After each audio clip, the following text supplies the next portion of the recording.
In this tutorial, I will go over how to sand your epoxy tumbler.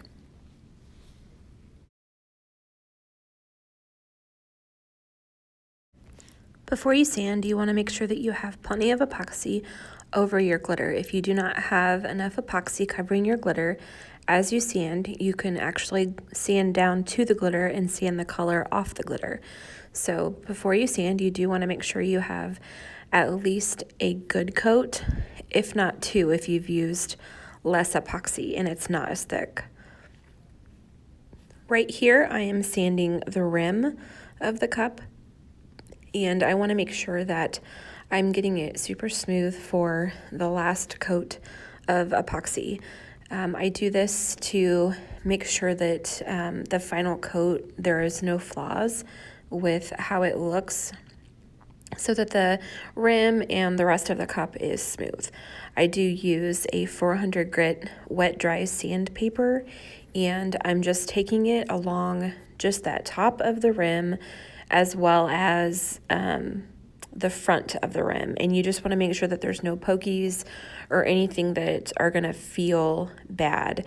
On the rim, sometimes it can be not enough epoxy and you could sand the color off. So when you're actually applying your epoxy, I do have another video where I go over applying epoxy, and I do go over the rims of that because you do want to make sure you have plenty of epoxy up at the top.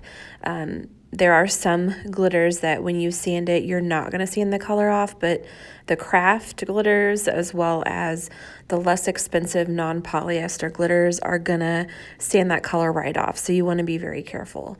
On my white ones, my white cups, I don't generally have to worry about that, but you do want to be careful with any of your cups that you do that you're not going to sand that color off. And so I'm just going over with the geode. It's going to end up having some waves just because of how my glitter is applied. I do it with Mod Podge, and so it's not going to be completely flat when you use Mod Podge. So there's going to be some different areas that kind of vary in depth of the glitter and size and feel because of the layers as I apply them for the geode. So I'm just making sure that when you actually pick up the cup, you're not going to have anything that's poking out, and you're not going to have anything that's going to cause any issues with smoothness as it gets that last final coat of epoxy applied.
I do continue to check the cup and just make sure it feels good.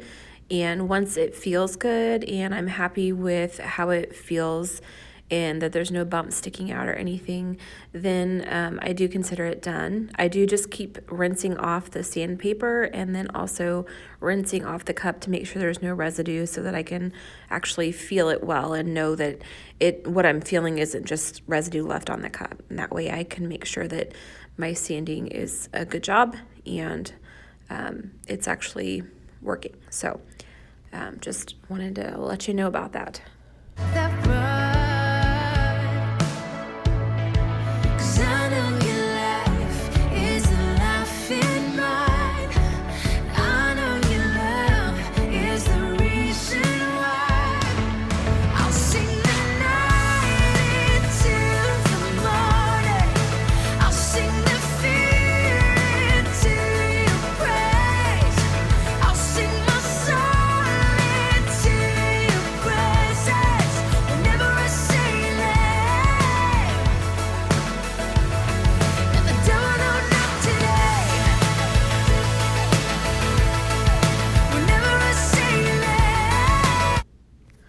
Once I get done, I give it a once over and make sure that everything is cleaned up.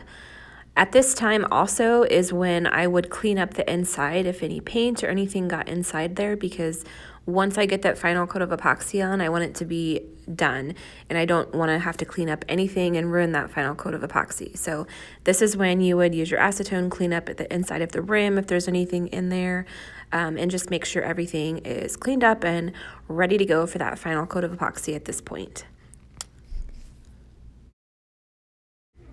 I give it a good rinse off at the end, and then I just wipe it down with a paper towel. And then before I coat it, I will wipe it off with acetone, just the whole cup, to make sure that it is free of residue.